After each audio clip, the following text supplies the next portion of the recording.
Bienvenue dans Un jeune, une histoire, la série audio qui donne la parole aux jeunes de 20 ans et moins.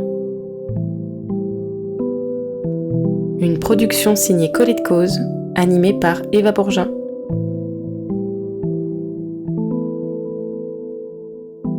Bonjour Tom. Bonjour. Comment tu vas ? Très bien, et toi ? Écoute, très bien. Bienvenue dans Colette Cause. Alors, on est dans la série Un jeune, une histoire. Donc, je le rappelle, en fait, l'objectif, c'est de donner la parole à un ou une jeune de 20 ans ou moins sur un sujet particulier, un thème, un récit personnel qui pourra être inspirant pour celles et ceux qui nous écoutent. Donc, merci beaucoup d'être ici aujourd'hui. Et merci à toi de m'accueillir. Est-ce que tu peux d'abord te présenter un petit peu, Alors oui, bonjour à tous, je m'appelle Tom Benoît et donc j'ai 20 ans, je suis en 3e année de licence AES, parcours ETP, études territoriales et politiques. Et à côté de mes études, je suis attaché parlementaire pour un sénateur. Donc l'emploi du temps est pas du tout léger. Ça va, on va dire que c'est un sors. peu compliqué, mais ça dépend des périodes. Alors, on est réunis aujourd'hui pour parler d'un sujet assez particulier, l'adoption. Tu as été adoptée, alors on en a parlé, tu avais quelques mois. Est-ce que tu peux nous dire ton pays d'origine ? Alors oui, c'est le Vietnam. Est-ce que tu as su tout de suite que tu avais été adoptée ? Comment ça s'est passé ? En fait, même moi, je m'en rends tellement pas compte à quel point... Enfin, je m'en rends pas du tout compte, car mes parents, en fait, me l'ont tout de suite dit. Et donc, pour moi, ça a toujours été limite naturel, en fait, que j'ai été adopté. Je suis né en septembre, j'ai été adopté en décembre. Donc, vraiment très, très, très tôt. Et mes parents ne me l'ont vraiment jamais caché. C'est ça que je trouve assez bien comme démarche. Est-ce que tu te souviens quand ils te l'ont dit ou pas ? Pas forcément. Alors, je pense qu'ils ont commencé à insister sur ça au moment où je rentrais à l'école. Je suppose, parce que c'est après le rapport avec les autres élèves, etc. Donc bien me rappeler que j'ai été adopté, mais que c'est pas grave, que voilà, les enfants que tu vas voir à l'école, ils ressembleront à leurs parents et pas toi, mais c'est pas grave, c'est pas pour autant qu'on t'aime moins, que voilà. Ok. Oui, je pense que c'est important aussi de tout de suite le dire à l'enfant, en fait, qu'il a été adopté. Je pense que ce temps de conversation est quand même assez important. Ah ouais, alors le cacher, moi je trouve... Enfin, après, voilà, chacun... Mais Oui. cacher à son enfant qu'on l'a adopté, je trouve ça vraiment très spécial comme démarche. Oui, parce que les premiers qui vont nous le dire ou nous le faire savoir ou comprendre, ce sera, comme tu l'as dit, les premiers copains ou pas qu'on va se faire à l'école. Est-ce que toi, du coup, on parle de tes premières années à l'école, est-ce que tu l'as senti ou pas du tout ?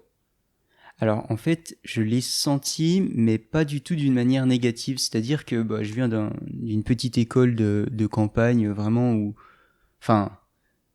il y a très peu d'élèves racisés, voire aucun. Mais pourtant, c'est pas pour autant que les élèves m'ont mis de côté, m'ont ostracisé. Au contraire, justement, je pense que ça a été, un facteur qui a fait que j'ai été bien accueilli, très très bien accueilli par les autres élèves, mais aussi par les instituts qui étaient ultra intéressés donc par cette histoire que mes parents ont vécue dans l'adoption, le processus, aller chercher l'enfant au Vietnam, etc. Est-ce que tu peux nous en dire un peu plus par rapport au processus, justement pour qu'on sache, parce qu'on ne sait pas non plus comment ça se passe pour les adoptions ? Alors, en fait, ça dépend de beaucoup de pays, mais c'est un processus qui est vraiment extrêmement lourd. Et ça, c'est quelque chose que je trouve assez surprenant, mais quand les gens les gens auront toujours tendance à dire que il y a pas le même sentiment d'amour entre une mère biologique et une mère adoptive, ou voilà, c'est pas pareil. Et au contraire, moi je pense qu'il y a un sentiment d'amour qui est similaire, voire plus fort, entre une mère adoptive et son enfant adopté, parce que justement la procédure et les dossiers, c'est tellement long que en fait on peut que attendre et vouloir absolument un enfant pour se lancer dans une telle procédure, en fait. Tes parents, ils ont attendu combien de temps, tu sais ? Alors moi, au Vietnam, ça n'a pas été très long, mais ça reste quand même, je pense, plus d'1 an.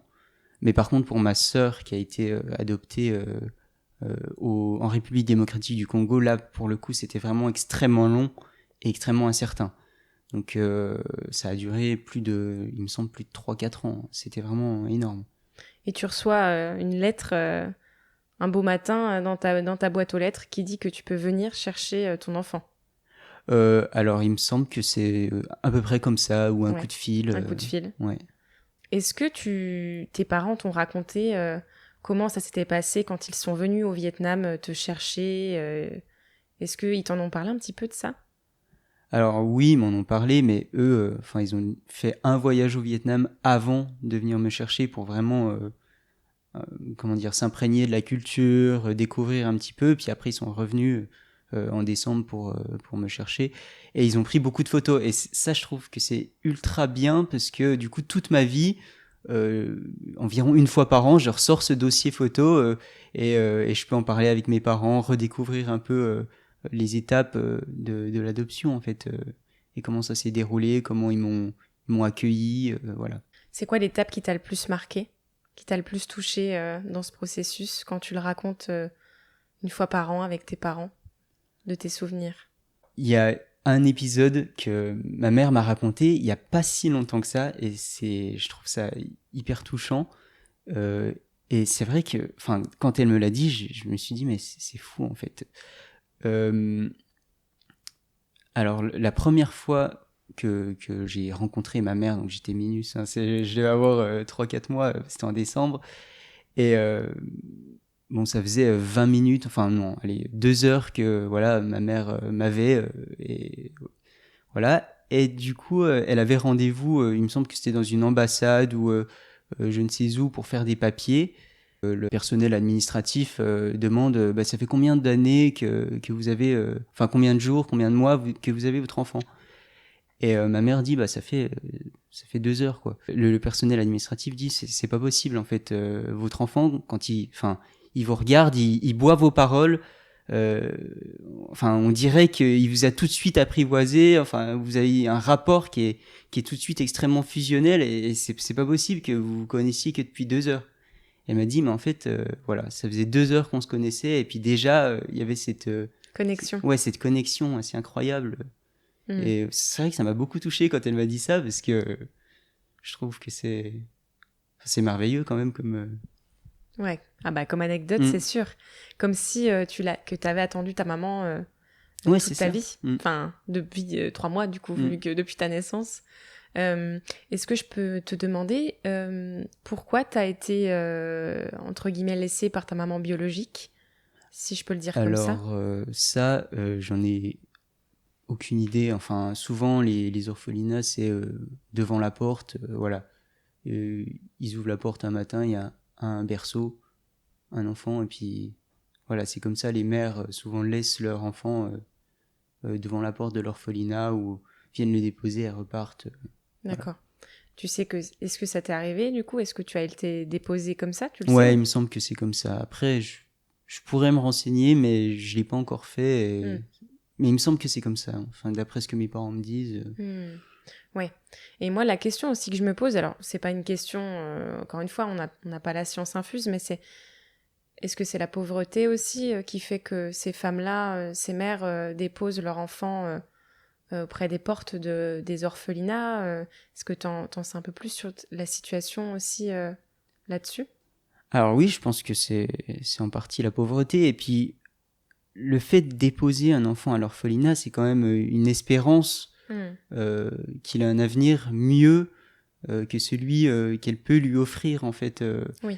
Et je trouve que c'est pas un acte anodin d'abandonner son enfant comme ça.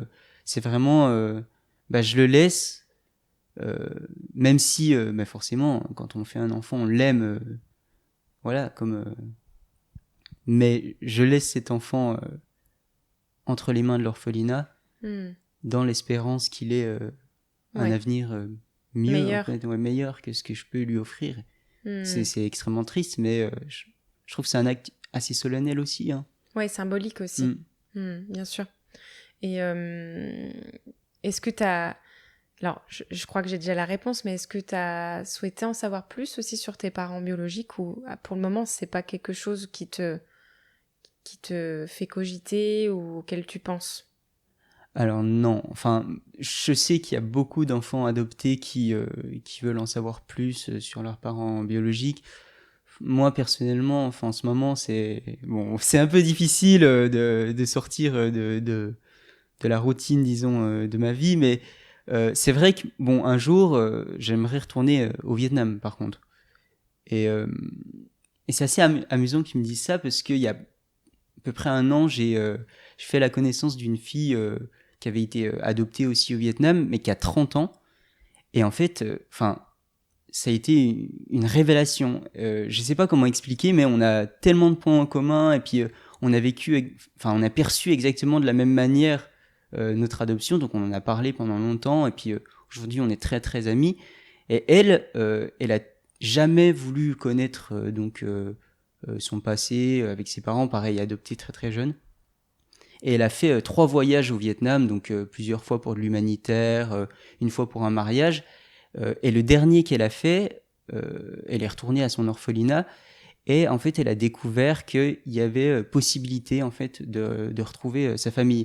Mais en fait elle est allée à son orphelinat de manière complètement, enfin candide, sans avoir l'intention de rechercher quiconque. Et en fait on lui a dit bah écoute, C'est on peut possible. la retrouver, ouais. Ah oui. Et en fait, là, ça a été un choc pour elle, vraiment un gros, gros choc. Et puis là, elle est toujours en fait, en train de réfléchir. Donc je me dis que c'est pas gravé dans le marbre et que voilà.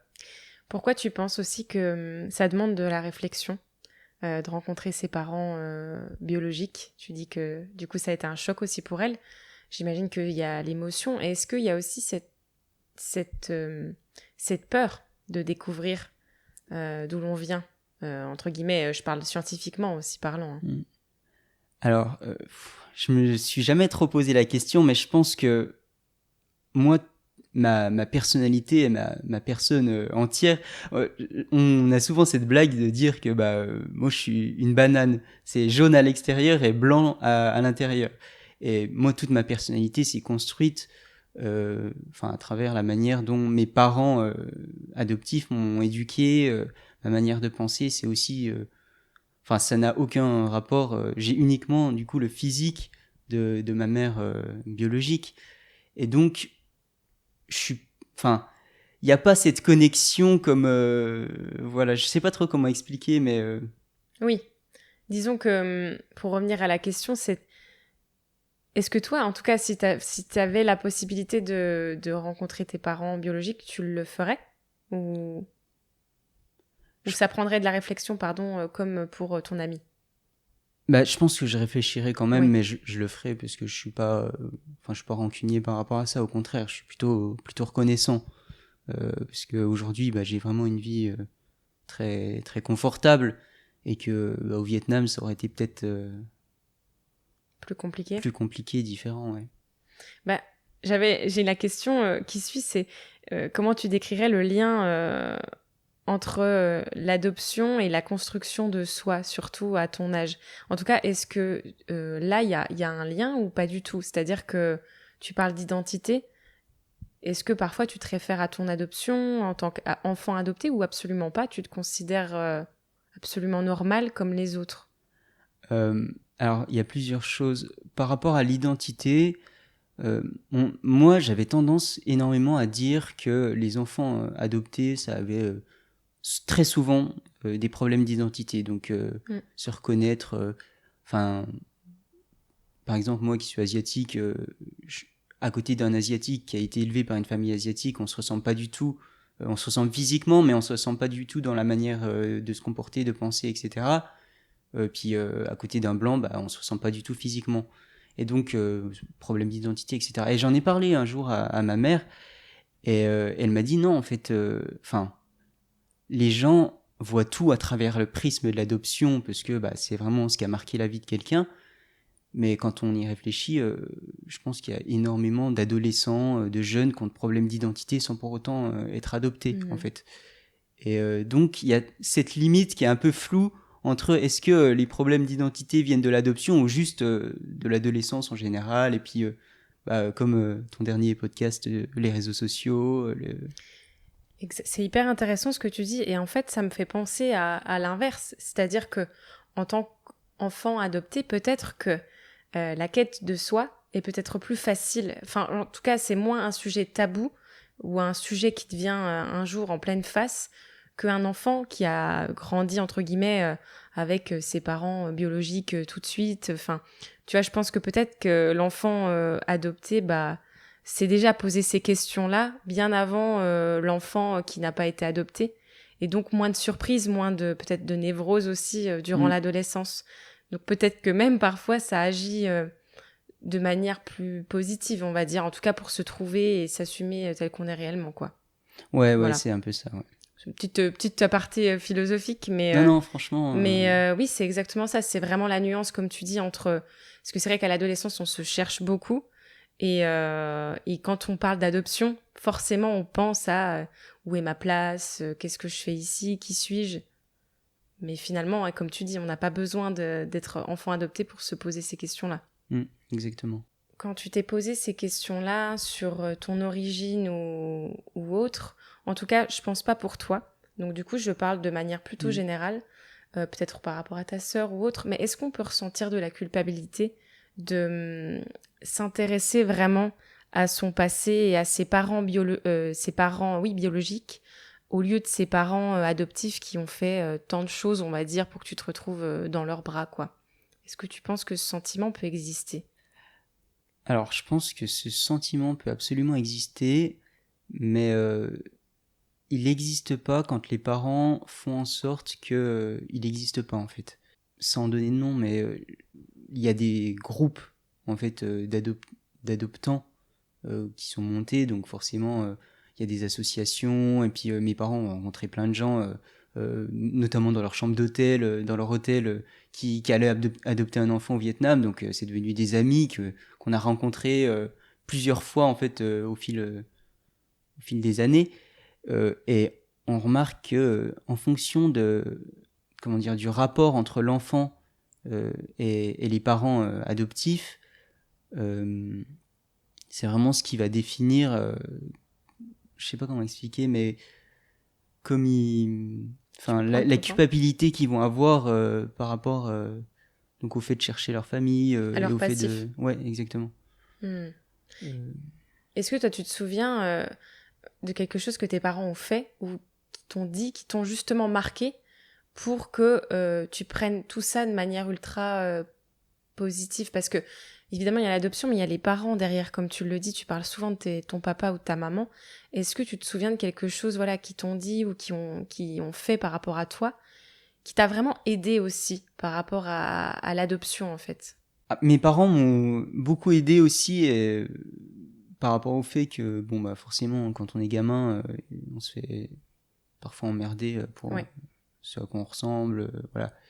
Et donc ils m'ont vachement aidé à surmonter ça, mais aussi des psychologues.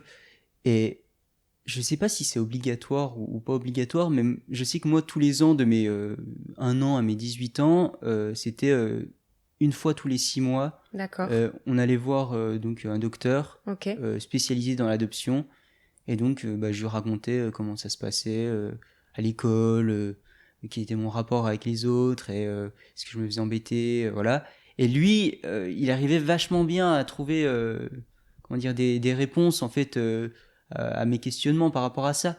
Et je trouve que c'est une bonne action de mes parents de m'avoir amené voir ce psychologue. Je sais pas du tout si c'était obligatoire ou pas, mais ça m'a beaucoup aidé, je pense. Parce que du coup, tu parles du rapport aux autres, des autres élèves. Est-ce que ce psychologue a pu t'aider par rapport aux remarques des autres? Est-ce qu'il y a une remarque qui, là, te reste en tête par rapport à ça, d'un élève ou d'autres camarades? Est-ce que tu as souffert de ça ou pas du tout, hein? C'est une question... J'ai pas souffert vraiment de remarques par rapport à mon adoption, mais plus des remarques racistes, mais même si j'en ai pas eu beaucoup, en fait. J'en ai eu vraiment très peu. C'est d'ailleurs assez étonnant, parce que voilà, pourrait se dire petite école de campagne, personne n'a jamais vu plus loin que son nez, en fait, que le bout de son nez. Mais non, finalement, en fait, très peu de racisme, etc. Mais je sais que, par exemple, des parents d'élèves avaient dit à ma mère, ah bah, c'est vrai que ça doit quand même pas être pareil. Et elle a dit, bah non, en fait, c'est pas pareil, c'est mieux. Enfin, c'est...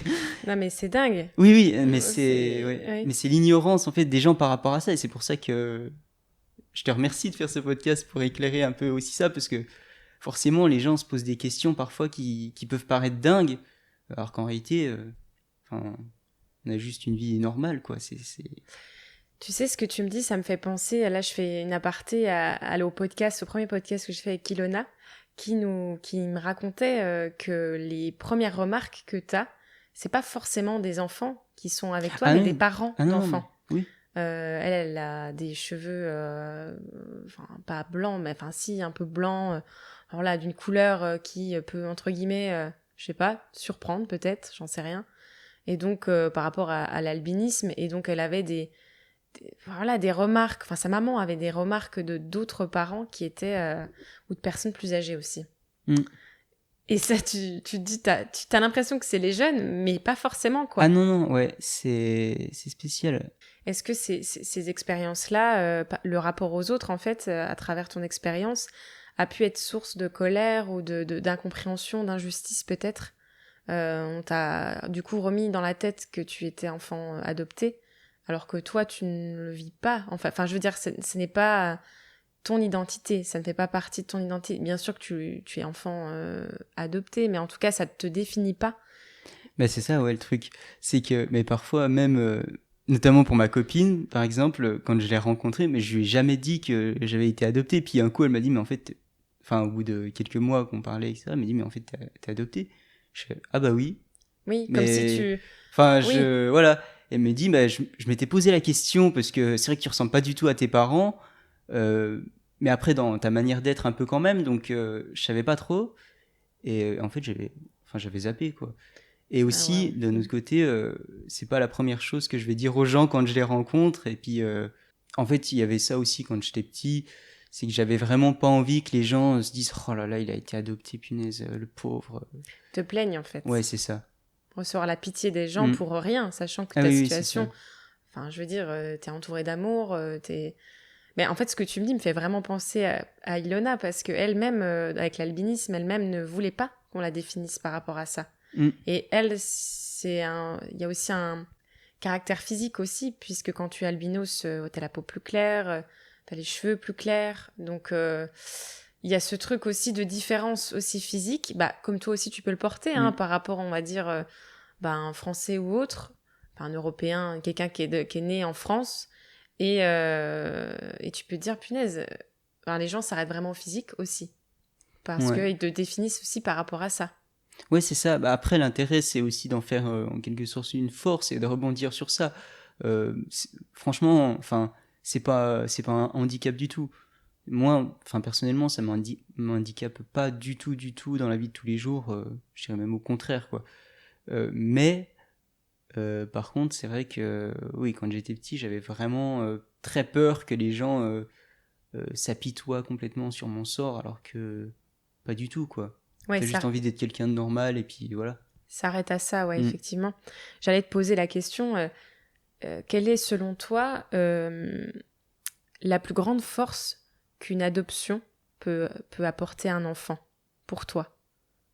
Alors, en fait, c'est un peu à double tranchant l'adoption après, parce que dans certains ménages, ça se passe très très très bien, dans d'autres, pas du tout. Mhm. Mais vraiment pas du tout. Et je connais beaucoup de gens chez qui ça se passe vraiment mal.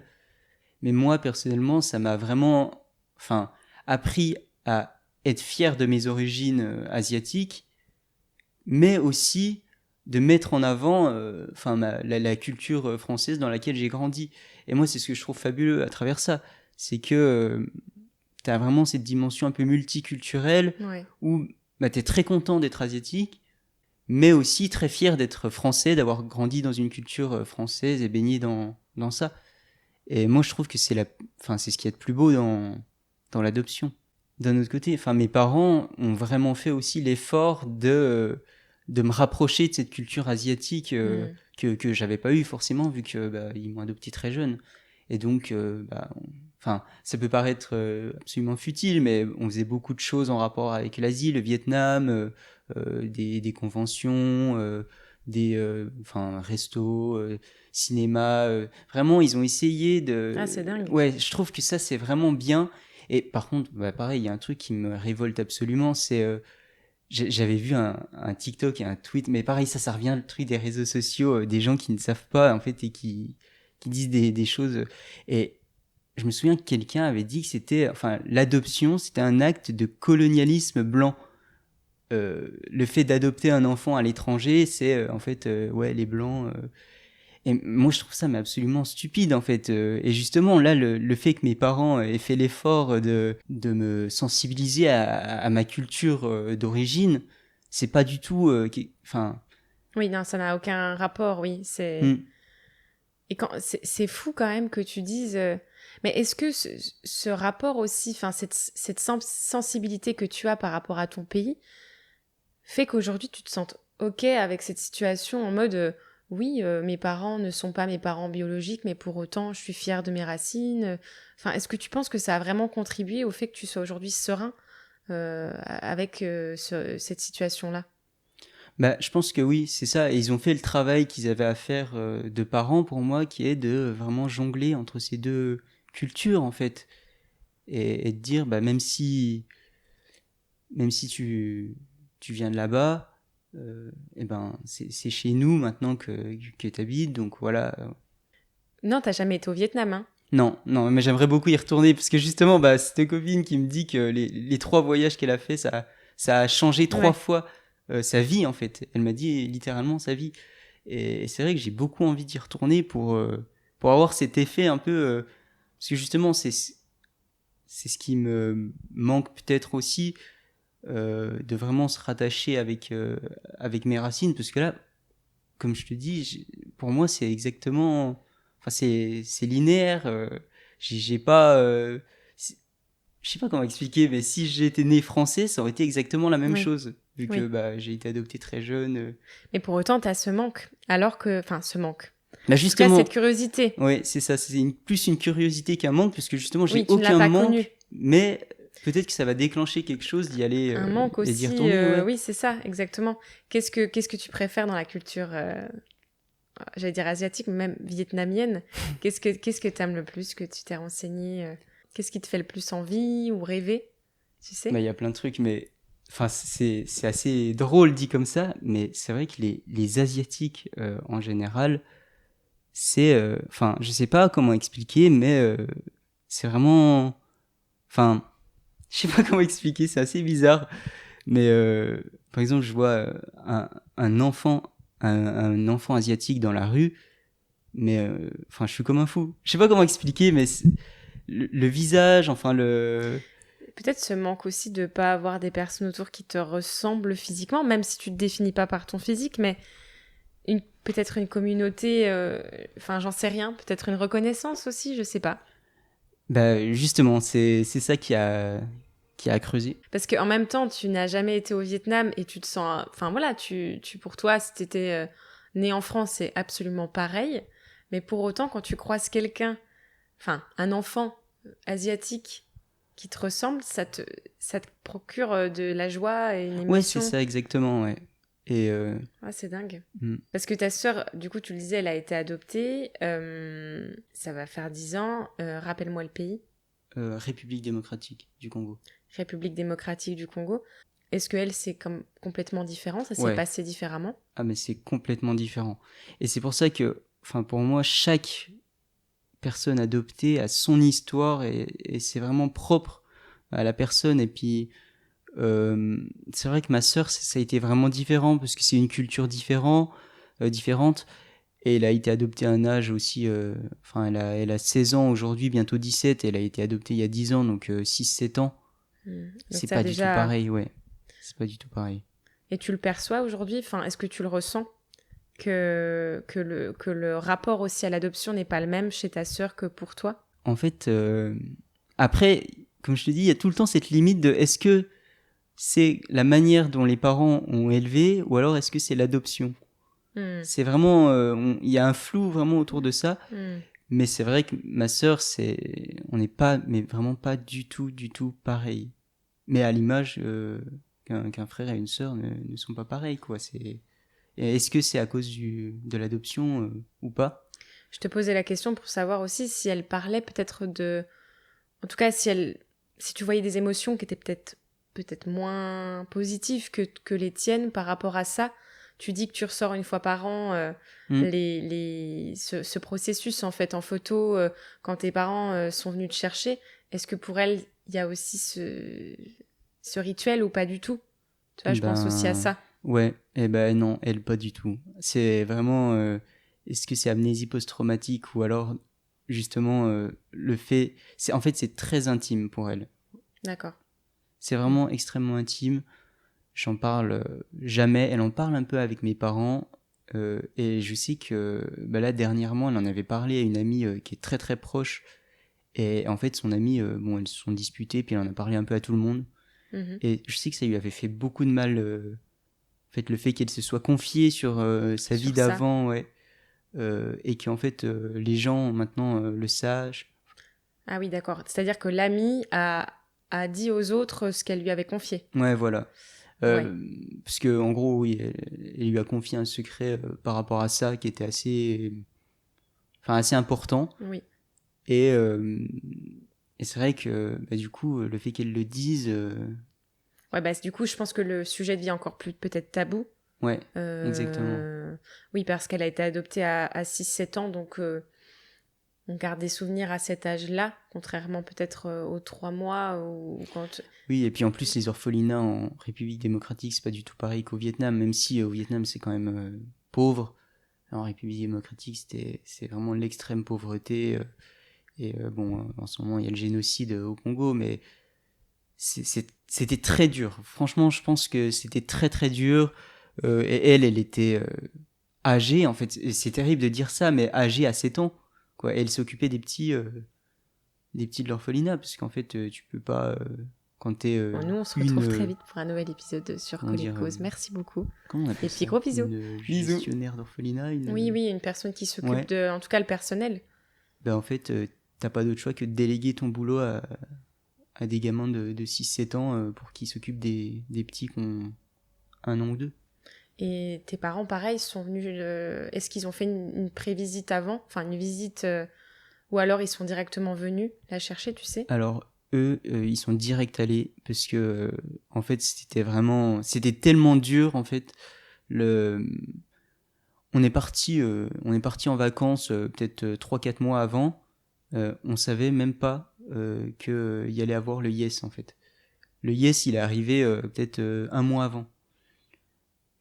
Et 3-4 mois avant, c'était peut-être que oui, peut-être que non. Donc c'est horrible d'attendre un enfant pendant 3-4 ans, d'avoir sa photo en fait qui est dans ton salon, t'as la photo. T'avais la oui, photo. On correspondait avec, etc. Et de se dire, en fait, peut-être que ça va pas être possible en raison de la politique d'adoption de la France et aussi du Congo.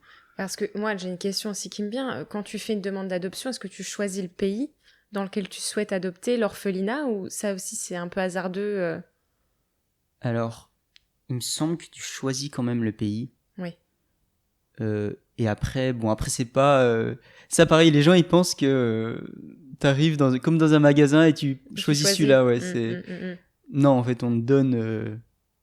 l'enfant. Ouais. Et tu prends tout avec, c'est-à-dire son passif. Ouais, exactement. Tout ce qui s'est passé. L'âge aussi, du coup. Tu peux autant adopter ou il y a quand même un maximum Je crois pas qu'il y ait... Enfin, le maximum, ça doit être 18 ans, forcément. Oui. Mais pareil, l'âge, tu peux quand même choisir parce que il y a des couples comme mes parents, ils se voyaient pas adopter un gamin de 1 an parce qu'ils étaient déjà assez âgés. Donc, c'est vrai qu'ils se sont dit, quitte à faire les choses, autant les faire bien, quoi. Quand ils ont adopté ta sœur, t'avais quel âge? J'avais 10 ans. Et ils t'en ont parlé avant aussi? Là, il y avait pas de tabou. Comment tu l'as... En fait, c'est moi qui voulais avoir une sœur. Parce que je voyais tous mes amis qui avaient des frères et sœurs et je voyais à quel point ils s'amusaient. Moi, je m'ennuyais beaucoup. J'étais assez solitaire quand j'étais petit parce que j'étais fils unique et puis voilà. Et donc, oui, je voulais une sœur. Et voilà. C'est... Et ce fut réglé, mais il fallait attendre. Ouais, c'est Et ça. pareil, ce rapport aussi fraternel, toi, tu as dû attendre ta sœur, mais comme ça me fait penser aussi comme aux mamans qui ont du mal à avoir un enfant aussi. Ouais, Il exactement, y a c'est cette ça. attente Ouais. en fait. Et cette cette attente, frustration aussi vraiment d'un avenir incertain, quoi. oui, cette l'incertitude. Ouais. Comment tu gères l'incertitude toi aujourd'hui? C'est compliqué, hein, l'incertitude. Hein. C'est toujours... mais je pense pour tout le monde. Hein. Pour tout le monde. Hein. Là, on est dans un climat qui est assez peu propice pour les jeunes, on va dire. En général, en fait, qu'ils soient adoptés ou pas, c'est vraiment incertain. Les études et tout.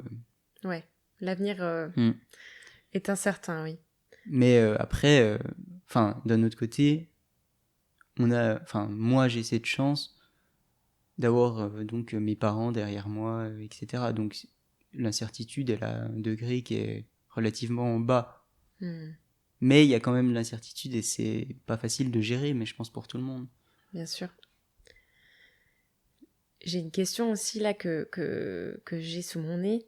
Est-ce que l'adoption, on parle beaucoup de parentalité, adoption, est-ce que l'adoption influence telle la manière dont tu te vois toi en tant que futur parent là-dessus? Ah oui, bah alors ça c'est une super question parce que mais du coup j'en ai beaucoup parlé avec ma copine et moi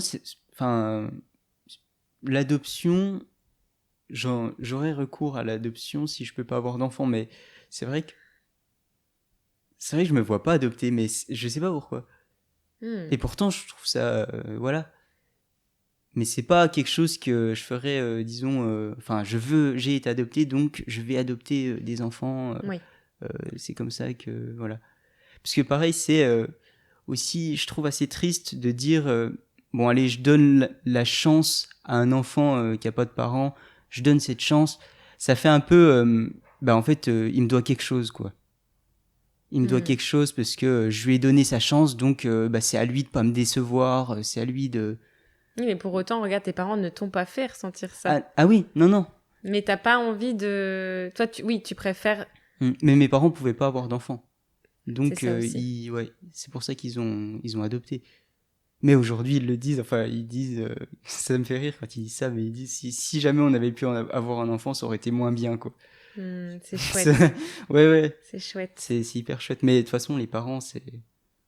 Enfin, quand ça se passe bien, je trouve que c'est toujours... Quand tu disais, tu parlais d'enfants adoptés où ça se passait très très mal, tu parles du rapport parent-enfant. C'est... Oui, c'est complexe. Et puis, ça se voit tout de suite, en fait.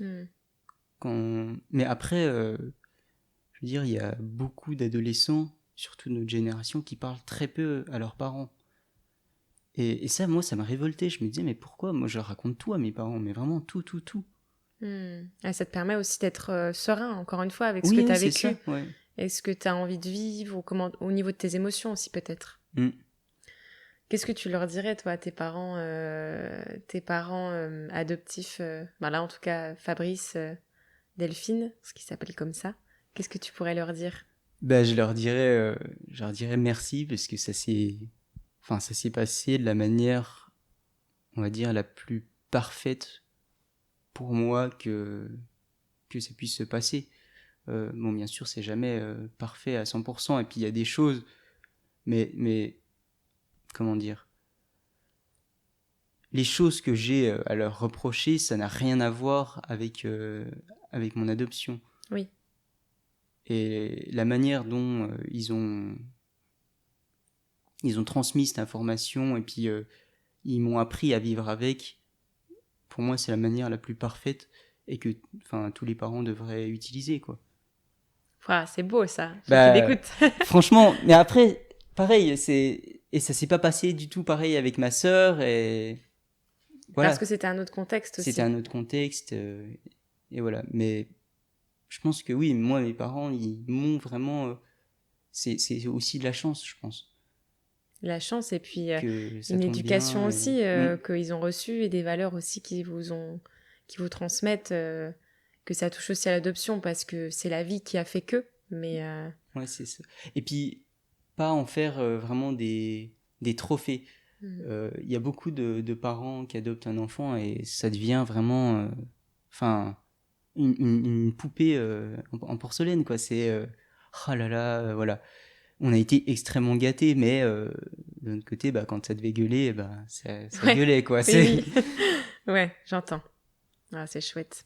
Mm. Et au contraire, du coup, qu'est-ce que tu dirais à un enfant qui est en situation comme la tienne, mais qui le vit justement pas de la même manière? Quel conseil, en fait, tu donnerais à cet enfant-là? Bah, le conseil que je lui donnerais, mais en fait, c'est d'en parler, mais pas forcément aux parents, parce que enfin, on peut facilement déduire que si la personne, ça se passe mal, c'est que bah, forcément, il n'y a pas ce rapport fusionnel avec les parents, ou alors, bah, bien sûr, pour d'autres facteurs, mais l'important, c'est justement de se creuser un peu les méninges et essayer de trouver, en fait, pourquoi ça se passe pas bien, et qu'est-ce qui ferait que ça se passe mieux. Bah, ça peut être un voyage, donc retourner à l'endroit où on est né, mais ça peut être aussi, je sais pas, en Passer du temps parler, ouais, ensemble, passer en du parler. temps, retrouver des gens qui ont la même situation. Parce que pareil, ça, tous les ans, enfin, je sais pas, de mes 6 ans à mes 15 ans, on faisait ce que mes parents appellent un week-end adoptant, où, en fait, tous les parents adoptants qu'ils avaient rencontrés au Vietnam se regroupaient, on louait en fait une maison, et puis en fait on se rencontrait tous entre nous, et puis c'est devenu des amis. Je sais que bah, moi j'ai un ami Thomas qui a été adopté au Vietnam, pareil en même temps que moi, et bah, tous les hivers il vient chez moi pour faire du ski. Ah, c'est Il vient incroyable. dans mon département C'est pour incroyable. faire du ski. Et je trouve que ça c'est hyper bien, parce que du coup tu te retrouves vraiment avec des gens qui sont dans la même situation que toi. Et je pense que c'est aussi, ça aide vachement en fait. À pas se sentir seul, Ouais, peut-être démuni face à des enfants qui n'ont pas vécu la même situation que toi. Parce que même si t'as pas de... Je parle même pas de réflexion raciste ou autre, j'en passe, même si on parle pas de ça, on peut quand même ressentir une différence ou en tout cas un sentiment de solitude. ouais, c'est ça.